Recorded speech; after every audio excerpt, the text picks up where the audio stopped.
नमस्कार, बहुत बहुत स्वागत है आप सभी का अनअकैडमी में। मेरा नाम है अतुल जैन। तो भारत में जैसे ही अभी कुछ राज्यों और केंद्र शासित प्रदेशों के चुनाव संपन्न हुए तो राज्यों में नई सरकार बनने की आहट जो है, जो सुगबुगाहट है, वो तेज हो गई।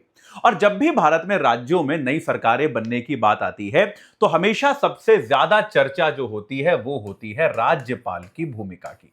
हमेशा राज्यपाल की जो भूमिका है वो एक बार दोबारा संदेह के घेरे में आ जाती है, चर्चाओं के घेरे में आ जाती है और उस पर किसी ना किसी तरीके से विचार हमेशा होने लगता है। अब देखिए, इस बार जो चुनाव हुए, जैसे मैं आपको बताऊं तो आपके इस समय जो चुनाव हुए इस बार कहां कहां हुए। सबसे इंपॉर्टेंट, सबसे ज्यादा चर्चित चुनाव जो था वो बंगाल में हुआ, ठीक है, असम में हुआ, तमिलनाडु में हुआ, केरल में हुआ और आपका पुदुचेरी में हुआ। यहां पर चुनाव हुए। तो इन पांच में से चार जगहों पर किसी एक पार्टी या गठबंधन को स्पष्ट बहुमत मिला है। जैसे बंगाल में भारतीय जनता पार्टी को बहुमत मिला है, असम में भी भारतीय जनता पार्टी को बहुमत मिला है, केरल में कांग्रेस का जो यूडीएफ है उसको बहुमत मिला है, पुदुचेरी में भी जो एक एनडीए का एक गठबंधन है उसको बहुमत मिला है। तो चार राज्यों में बहुमत जो है स्पष्ट तौर पे जनता ने, जिसको हम कह सकते हैं स्पष्ट जनादेश दिया है कि यहां पर किसी एक दल या गठबंधन को बहुमत मिला है। तो यहां पर राज्यपाल की कोई खास भूमिका नहीं रह जाती कि भाई जहां पर बहुमत मिला है वहां पर तो आप बहुमत प्राप्त दल या गठबंधन जो है उसके नेता को ही आप बुलाएंगे और वो मुख्यमंत्री पद की शपथ लेगा। तो ये एक तरह से डिसाइडेड होता है। सवाल आकर अटका है तमिलनाडु में, क्योंकि तमिलनाडु में क्या हुआ है, एक जिसको हम कहते हैं त्रिशंकु विधानसभा की स्थिति बनी है।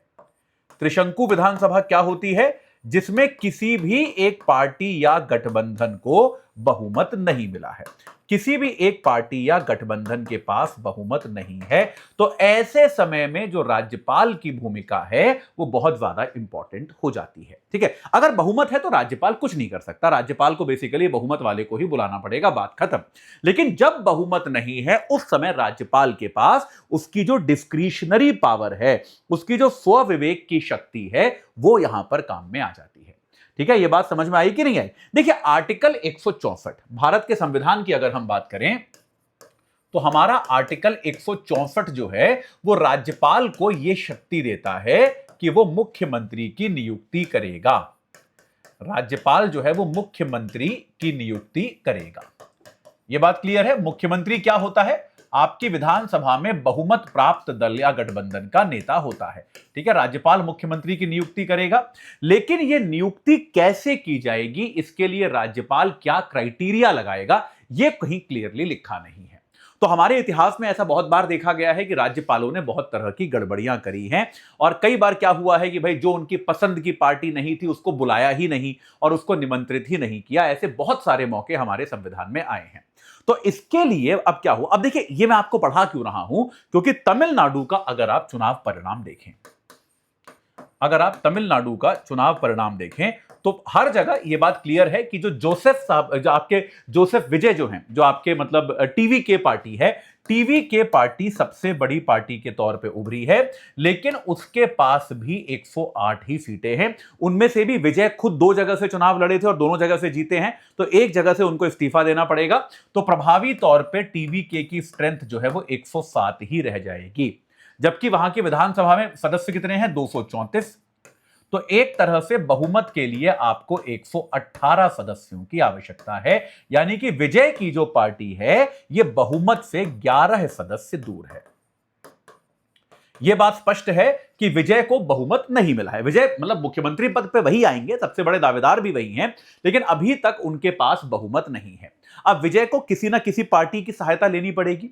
और देखिए, चुनाव के पूर्व इनका उन पार्टियों से गठबंधन नहीं था। तो आज जो खबर आई है वो ये है कि कांग्रेस पार्टी जो है वो विजय को अपना समर्थन दे रही है। कांग्रेस के कितने सदस्य हैं? 5 सदस्य हैं। लेकिन चैलेंज, कांग्रेस ने ऑलरेडी विजय को अपने समर्थन की घोषणा कर दी है, लेकिन प्रॉब्लम यह है कि विजय जो है वो बहुमत से, अगर हम अभी उनके 108 भी माने, क्योंकि अभी विजय ने इस्तीफा नहीं दिया है एक सीट से, तो भी अभी कांग्रेस पार्टी के समर्थन के बाद भी ये 5 या 6 सीट बहुमत से दूर है। तो ऐसे में विजय आज तमिलनाडु के राज्यपाल जो है राजेंद्र आर्लेकर, उनसे मिलने गए और आमतौर पर वो एक तरह से अपना सरकार बनाने का दावा प्रस्तुत करने गए। तो सबको शायद उम्मीद यह थी कि राजेंद्र आर्लेकर उनको राज्य का मुख्यमंत्री नियुक्त करके शपथ ग्रहण के लिए आमंत्रित कर लेंगे, सबको ऐसी उम्मीद थी। लेकिन राज्यपाल आर्लेकर ने ऐसा नहीं किया है। तो अभी विजय जो है वो राज्यपाल महोदय से मिलने गए, राज्यपाल के सामने उन्होंने अपनी सरकार बनाने का दावा प्रस्तुत किया, लेकिन राज्यपाल ने अभी विजय को सरकार बनाने के लिए आमंत्रित नहीं किया है। उसमें आगे जाके आमंत्रित करेंगे, इसमें कोई संदेह नहीं है, लेकिन अभी नहीं किया है। और यह कहा जा रहा है सूत्रों के हवाले से कि राज्यपाल अभी इस बात को लेकर श्योर नहीं है कि विजय के पास बहुमत है या नहीं है। विजय के पास बहुमत है या नहीं, इसको लेकर राज्यपाल सुनिश्चित नहीं है, राज्यपाल श्योर नहीं है, और वो बिना श्योर हुए टीवीके को सरकार बनाने के लिए आमंत्रित नहीं करेंगे। टीवीके की बातचीत अभी चल रही है कुछ अन्य दलों के साथ, तो आने वाले कुछ दिनों में ऐसा माना जा सकता है कि टीवीके बहुमत प्राप्त होने का पत्र जो है, बहुमत प्राप्त होने के जो पत्र हैं वो राज्यपाल को दे देगी, और उसके बाद जो है राज्यपाल महोदय इनको निमंत्रित करेंगे, लेकिन अभी तक आमंत्रित किया नहीं गया है।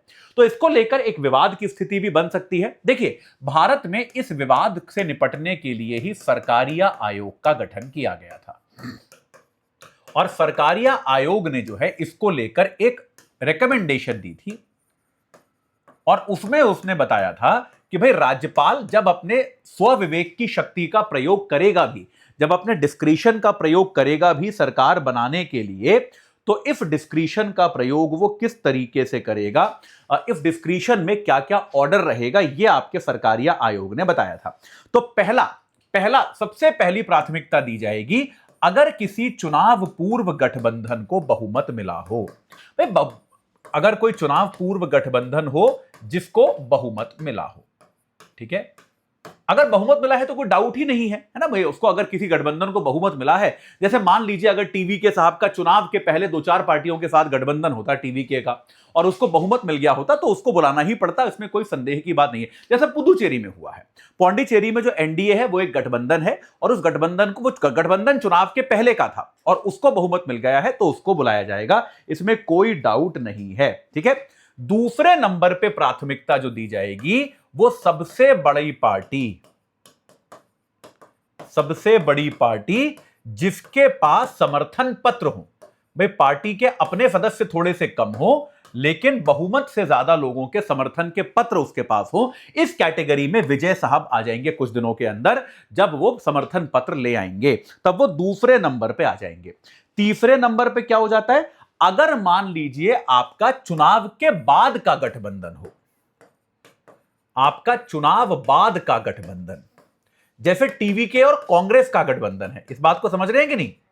तो टीवीके और कांग्रेस ने चुनाव साथ में नहीं लड़ा था, कांग्रेस ने चुनाव डीएमके के साथ लड़ा था, लेकिन अब रिजल्ट आने के बाद कांग्रेस ने डीएमके से कर लिया है ब्रेकअप, और अब कांग्रेस टीवीके का समर्थन करने जा रही है। तो ये चुनाव बाद का गठबंधन है। तो ये चुनाव बाद का गठबंधन जो है, और इसमें भी दो तरह की बात होती है।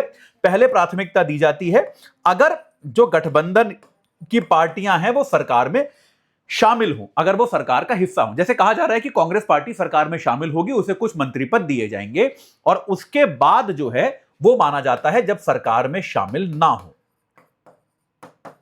कि मान लीजिए कांग्रेस पार्टी कहती कि हम समर्थन करेंगे पर हमारे नेता मंत्री नहीं बनेंगे, हम सरकार में शामिल नहीं होंगे, तो इसको माना जाता है। ये बात समझ में आ गई। तो ये 4 पॉइंट होते हैं आपके, ये तीसरा और इसको मैं चौथा ही मान लेता हूं। तो ये 4 हायरार्की के पॉइंट दिए गए हैं। तो एक तरीके से आप ये मानिए, क्योंकि किसी को बहुमत अभी नहीं मिला है, तो इसके लिए जो आर्लेकर हैं, जो वहां के राज्यपाल हैं, उनके पास एक डिस्क्रिशनरी पावर है, उनके पास एक स्वैच्छिक शक्ति है, स्वविवेक की शक्ति है। लेकिन यहां पर यह याद रखिए, सरकार को आमंत्रित करने के पहले राज्यपाल के पास यह अधिकार है कि वो ये सुनिश्चित करने की कोशिश करे कि भाई उसके पास जो व्यक्ति सरकार बनाने का दावा पेश कर रहा है उसके पास बहुमत है या नहीं है। लेकिन जो एक भारत में बहुत ही मशहूर केस हुआ था, एसआर बोम्मई केस, तो एक एसआर बोम्मई मामले के जजमेंट के हिसाब से, एसआर बोम्मई मामले में सुप्रीम कोर्ट ने यह बात साफ कही थी कि बहुमत सिद्ध करने की जगह, कि बहुमत सिद्ध कहां पर होगा, हमेशा विधानसभा में होगा।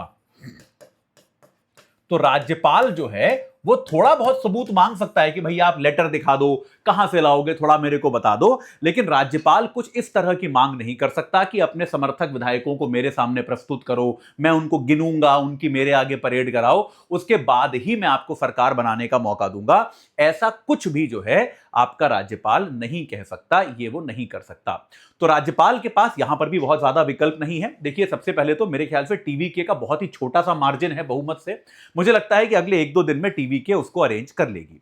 सीपीआईएम और बाकी दल भी जो हैं उसको समर्थन देने को तैयार हैं, और अगर मान लीजिए टीवीके ये समर्थन अरेंज नहीं भी कर पाती है तो भी, हालांकि संवैधानिक मजबूरी नहीं है, लेकिन ये एक सही कल्चर जो है वो यही है कि टीवीके क्योंकि सबसे बड़ा दल है, बहुमत के बहुत पास है, तो राज्यपाल उसको सरकार बनाने का मौका दें और उसके बाद जल्दी से बहुत कम दिनों में, यानी कि अगले 4 दिन में, 5 दिन में, 1 हफ्ते में टीवीके से अपना बहुमत विधानसभा में सिद्ध करने को कहें। तो ये बात समझ में आ गई। तो भाई टीवीके जो है निश्चित तौर पे वो सरकार बनाएगी, लेकिन राजेंद्र आर्लेकर ने अपने संवैधानिक शक्तियों का प्रयोग किया है, मेरे ख्याल से इसमें कोई बहुत ज्यादा गलत नहीं है। उन्होंने टीवीके को तुरंत सरकार बनाने के लिए आमंत्रित नहीं किया है, टीवीके को समय दिया गया है कि वो जो है बहुमत प्राप्त करने की कोशिश कर ले, बहुमत के लिए दूसरे दलों का समर्थन प्राप्त कर ले, और उसके बाद उसको सरकार बनाने के लिए आमंत्रित किया जाएगा।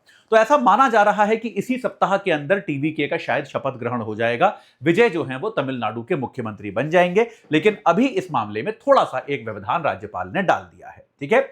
अगर मैं एकदम प्योर नैतिकता के पॉइंट ऑफ व्यू से देखूं, तो प्योर शुद्ध नैतिकता के पॉइंट ऑफ व्यू से मेरे ख्याल से राज्यपाल को उन्हें अभी भी बुला लेना चाहिए था, क्योंकि वो सबसे बड़ी पार्टी है, और यह बात भी क्लियर है कि टीवीके के अलावा और कोई सरकार बनाने की स्थिति में नहीं है। देखिए, राज्यपाल का एक काम यह भी होता है कि वो ये संभावना भी तलाशे कि क्या कोई और दल या गठबंधन सरकार बनाने की स्थिति में है।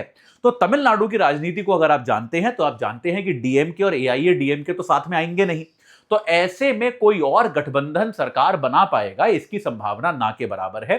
तो अगर हम एकदम शुद्ध नैतिकता के दृष्टिकोण से देखें तो शायद टीवीके को सरकार बनाने के लिए अब तक बुला लेना चाहिए था। लेकिन यह राज्यपाल का, इसको हम एकदम गलत नहीं मान सकते इस कदम को, कि अगर वो ये सुनिश्चित करना चाहते हैं कि टीवीके के पास बहुमत है या नहीं है। आपको इस मामले में क्या लगता है, मेरे को कमेंट्स में जरूर बताइएगा। आपको मैं एक बार ये बता दूं कि भाई इस शनिवार को अनअकैडमी का टेस्ट हो रहा है, पूरी तरह से फ्री है, एकदम प्रीलिम्स के पैटर्न पे है। सुबह 9:30 बजे जीएस का टेस्ट है, 2:30 बजे सीसैट का टेस्ट है। तैयारी के किसी भी स्टेज पर आप हो, इस टेस्ट में जरूर बैठिएगा। टेस्ट देना बहुत ज्यादा आवश्यक है, अनिवार्य है आप सभी के लिए, ठीक है। चलिए, इस चर्चा से, इस डिस्कशन से जुड़ने के लिए आप सभी का बहुत बहुत धन्यवाद।